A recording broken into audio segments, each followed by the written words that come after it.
निकाल कर यहाँ आए और आप सभी का स्वागत है। मैं कहाँ रुकता हूँ अर्शो फर्श की आवाज़ से, मैं कहाँ रुकता हूँ अर्शो फर्श की आवाज़ से, मुझको जाना है बहुत ऊंचा हदे परवाज़ से।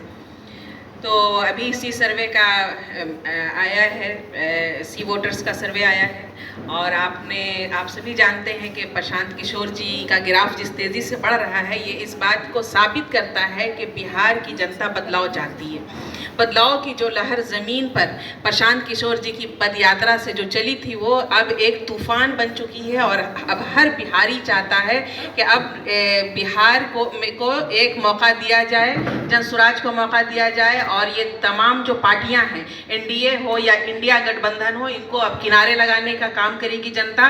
और तमाम नेताओं का, आप तेजस्वी का देखिए या नीतीश कुमार को देखिए, इनका ग्राफ भी बहुत तेज़ी से गिरा है और प्रशांत किशोर जी की मकबूलियत दिनों दिन बढ़ती जा रही है। इससे ये साबित होता है कि जनसुराज अब लोगों की पहली पसंद बन चुका है और हम 2025 में सत्ता में आने वाले हैं और बिहार बदलने के लिए तैयार है।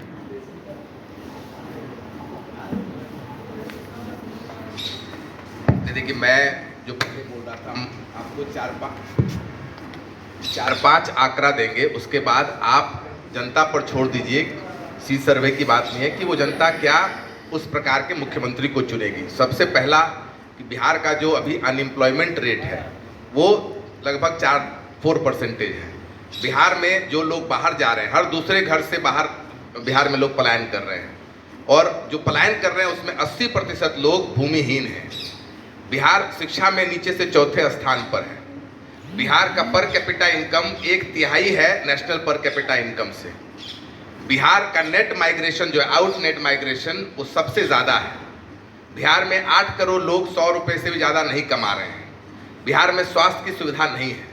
अब आप बताइए कि इन सब के बावजूद अगर कोई कह रहा है कि बिहार के नेता वही होने चाहिए जो 40 साल से हैं, तो अब आप सोच लीजिए। तो इसीलिए बात प्रशांत किशोर या बात जनसुराज की नहीं है, बात यह है कि 2/3 लोग जिस भी सर्वे क्या करना है, आप माइक लगा दीजिए, 2/3 लोग बदलाव चाहते हैं। वो बदलाव का चेहरा जनसुराज होगा कि प्रशांत किशोर होगा, वो चुनाव में जनता तय करेगी। लेकिन लगभग बिहार ने ये मन बना लिया है कि हम लोग को बदलाव चाहिए। अब जो सबसे बड़ी बात होती है कि बदलाव अगर चाहिए तो उस बदलाव का विजन क्या है। जिन नेताओं का आप नाम ले रहे हैं उनसे आप एक बार पूछ लीजिए कि अगर बिहार की स्थिति बदलनी है तो उनका क्या विजन है कि भाई बिहार में शिक्षा कैसे बेहतर होगी, बिहार में पलायन कैसे रुकेगा, बिहार में स्वास्थ्य की सेवाएं कैसे बेहतर होगी, बिहार में बेरोजगारी कैसे घटेगा। इसका विजन कोई दे दे। एक ही नेता अभी बिहार में बता रहा है कि बिहार में पलायन कैसे रुकेगा। सारे बिहार के नेताओं की जो दिक्कत है वो ये है कि आप लोग इससे रिलेट कर पाएंगे। जब बचपन में हम लोग परीक्षा देते थे तो आंसर नहीं आता था तो सामने वाला का चीटिंग करने का प्रयास करते थे। तो अगर चीटिंग करते थे तो वो लिख रहा है तीसरा और हमें दूसरा क्वेश्चन पर, तो हम उसका तीसरा आंसर लिख दे रहे हैं। उसी प्रकार से बिहार के सारे नेता अभी जो प्रशांत किशोर और जनसुराज 3 साल से बोल रहे हैं पलायन, अशिक्षा, बेरोजगारी, वो चीटिंग करके, कॉपी करके वो बोलने लग गए हैं। लेकिन अब बीमारी की जानकारी तो आपको गूगल से मिल जाएगी, आप गूगल करेंगे आपको मालूम चल जाएगा। लेकिन बीमारी का इलाज क्या है वो सिर्फ और सिर्फ एक नेता प्रशांत किशोर और जनसुराज बता रहा है कि बिहार को इस गरीबी से, बिहार को इस पलायन से, बिहार को इस बेरोजगारी से, बिहार को इस एकदम जो कहते हैं अशिक्षा का जो प्रचंड स्थिति है, जो नीचे से चौथे स्थान पर है, उससे निकलने का रास्ता सिर्फ और सिर्फ प्रशांत किशोर बता रहे हैं। तो हमारे लिए आप बोलेंगे व्यक्तिगत स्तर पे जो चौंकाने वाली खबर है ये नहीं है कि प्रशांत किशोर दूसरे स्थान पर पहुंच गए। हमारे लिए चौंकाने वाला खबर है कि जिस बिहार को इन नेताओं ने गर्त में भेज दिया, अभी भी वो बता रहे हैं आपकी पहले स्थान पे है या तीसरे स्थान पर है। बिहार 2025 में बिहार में 2025 में विकल्प की जरूरत नहीं है। बिहार में जनता इस बार उसको चुनेगी जो बता रहा है कि पलायन से कैसे निकालोगे भाई। बिहार में जनता इस बार उसको चुनेगी कि अशिक्षा का हमें बताओ रास्ता क्या है। बिहार में जनता इस बार उसको चुनेगी जो बताएगा बेरोजगारी से निकलने का रास्ता क्या है। तो यही हम लोग को कहना है। आप लोग को सवाल है, मुन्ना जी आप कुछ कहना चाहते हैं? विवेक जी और सादार जी ने आपको अभी बताया है जो सी वोटर सर्वे का रिपोर्ट आया है उसमें लोग आश्चर्यचकित हैं और बिहार में जो राजनीतिक दल है उनके मन में है कि भाई आखिर प्रशांत किशोर इतने कम समय में इस तरह से कैसे आगे जा रहा है। अभी 2 महीना पहले इसी का सर्वे आया था जिसमें प्रशांत जी तीसरे नंबर पर थे और उनको 15% वोट था।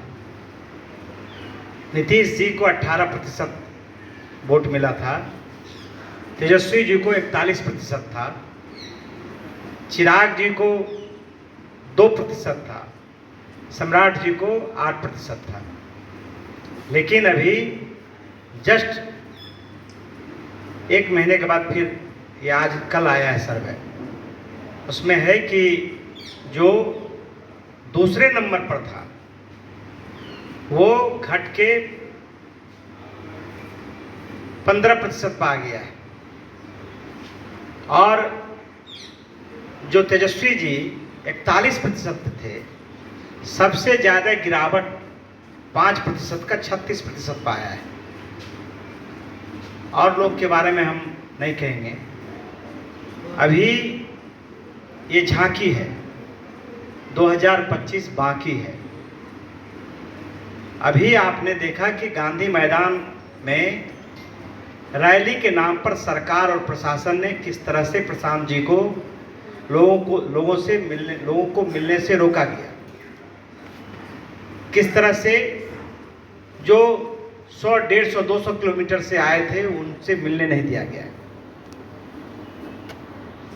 20 मई से में हमने अपना एक विश्लेषण किया। जब हम लोग को लगा कि भाई इतना न्यूज़ चैनल चला रहा है, 1.5, 2, 2.5 लाख लोग आए हैं, उसके बाद भी लोग फ्लॉप बोल रहे हैं, कोई 10 बजे लेकर न्यूज़ चला रहे हैं, कोई सुबह 8 बजे बिस्कोमान भवन पहुंच गए हैं, तो इससे तो 2 बातें साबित होती हैं। एक कि लोगों को इतनी क्यूरियोसिटी, उत्सुकता है कि भैया ये आदमी कुछ तो खेला कर देगा, तभी तो आप 8 बजे जाकर आप किसका तैयारी सोचते हैं जब आप परीक्षा जाते हैं। विवेक जी, कुछ जनता में है या कुछ खास मीडिया वाले जो चला रहे हैं? मैं बता रहा हूँ, सही चला रहे हैं। तो हमने सोचा कि जनरली भारत क्या है, इसमें क्रिकेट बहुत लोग देखते हैं, तो हम लोग भी बचपन में क्रिकेट देखते थे, तो कई बार पूछते थे क्या हुआ रे मैच में, आज सचिन खेला, अच्छा खेला, बोला ना आज फ्लॉप हो गया। तो हम लोग लगा फ्लॉप हो गया मतलब 0 पे आउट हो गया होगा। तो बोले कहा कितना मारा, बोलता 94। तो हम कहे 94 में फ्लॉप कैसे हो गया? क्योंकि सचिन तेंदुलकर जब तक शतक नहीं मारता है तब तक भारत की जनता उसको मानती नहीं थी कि उसने कुछ खेला है।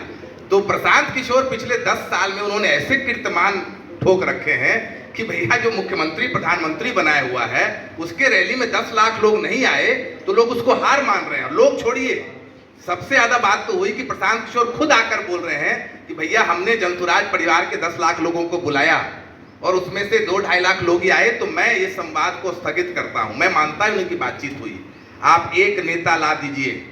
अरे हम लोग अभी उपचुनाव में घूम रहे थे, बड़े बड़े केंद्रीय मंत्री के लोग में 20 लोग आते थे, ये लोग 300 का हॉल नहीं भर पाते हैं। 300 का अभी ये लोग सब अलग अलग समाज का इन्होंने जोड़ तोड़ सम्मेलन किया था, 300 लोग बापू सभागार बंद कमरे को जो नहीं भर पा रहे हैं। तो वही बात है ना कि the grass is always greener on the other side. बाहर का चीज आपको लगता है कि बड़ा अच्छा है, तो इस बात को समझिए कि जनसुराज की ताकत है, बिहार की जनता की ताकत है कि 1.5, 2, 2.5 लाख लोगों की रैली को फ्लॉप बता रहे हैं। रात भर सो नहीं रहे हैं, छत पर बिस्कोमान भवन पर चढ़कर जाकर देख रहे हैं कि भैया कहीं लोग ना आ जाए। इतनी ज्यादा घबराहट के लोग सो ही नहीं रहे हैं। तब मैं समझ पाया कि अच्छा ये इसीलिए जो सी वोटर जो आपका आया है वो हमको ज्यादा चौंकाने वाला लगा, इसलिए कि भैया जिस नेताओं से जनता त्रस्त है, लालू जी से, नीतीश जी से, उनको इतना परसेंटेज वोट कैसे आया। तो फिर हमने अपना विश्लेषण किया, ये इसीलिए आया इनका कि आप कहीं गांव देहात में जाएंगे तो जनरली लोग जो लड़का घूमता रहता है उसका नाम तुरंत याद आ जाता है। तो तेजस्वी जी की पहचान क्या है? लालू प्रसाद यादव के लड़के हैं, तो रिकॉल वैल्यू बोलते हैं। सामाजिक स्तर में एक रिकॉल वैल्यू होता है। तो जाकर आप माइक लगाइएगा, पूछिए कुछ उसको समझ आया, कुछ तेजस्वी यादव बोल दिया, आपने उसको रिकॉर्ड कर लिया। उनका रिकॉल वैल्यू है, 20 साल से इस राज्य के मुख्यमंत्री है नीतीश जी, तो उनका कुछ रिकॉल वैल्यू है। लेकिन प्रशांत जी का रिकॉल वैल्यू क्या है? ना किसी मुख्यमंत्री के लड़के हैं, ना कोई गलत, ना कोई चोरी यहाँ पर किए हैं, ना कोई गुंडा है। प्रशांत जी का रिकॉल वैल्यू है बिहार में कि एक ऐसा व्यक्ति जो आकर पलायन की बात कर रहा है, एक ऐसा व्यक्ति जो बेरोजगारी की बात कर रहा है, एक ऐसा व्यक्ति जो बिहार को अग्नि राज्य बनाने की बात कर रहा है। ये बोल रहे हैं, हम लोग सब अंदर में घर में बैठ कर बात करते थे लेकिन बाहर चौक चौराहे पर तो जाति और धर्म की बात करते थे। तो ये आदमी सिर्फ बात नहीं कर रहा है, गांव गांव जाकर बता रहा है कि ऐसा आपके साथ क्यों हो रहा है। तो जब आप जाते हैं अस्पताल में तो डॉक्टर तुरंत आपको इलाज नहीं देता है, पहले डायग्नोसिस करता है। तो लोग बोलते हैं अरे छोड़िए ना, बताइए ना क्या इलाज, क्या बीमारी हुआ है। तो नहीं, पहले बोलता है रुको, ब्लड टेस्ट करता है। 2-2.5 साल बिहार की जनता का डायग्नोसिस किया, इन्होंने बताया कि हम में और आप में ये दिक्कत है, इसीलिए हम लोग इतने गरीब हैं। अब उसको बता रहे हैं कि इस गरीबी से निकलने का रास्ता क्या है। तो इसीलिए वो सरप्राइजिंग है कि जो व्यक्ति आपको इलाज दे रहा है वो नंबर 2 पर कैसे हो सकता है।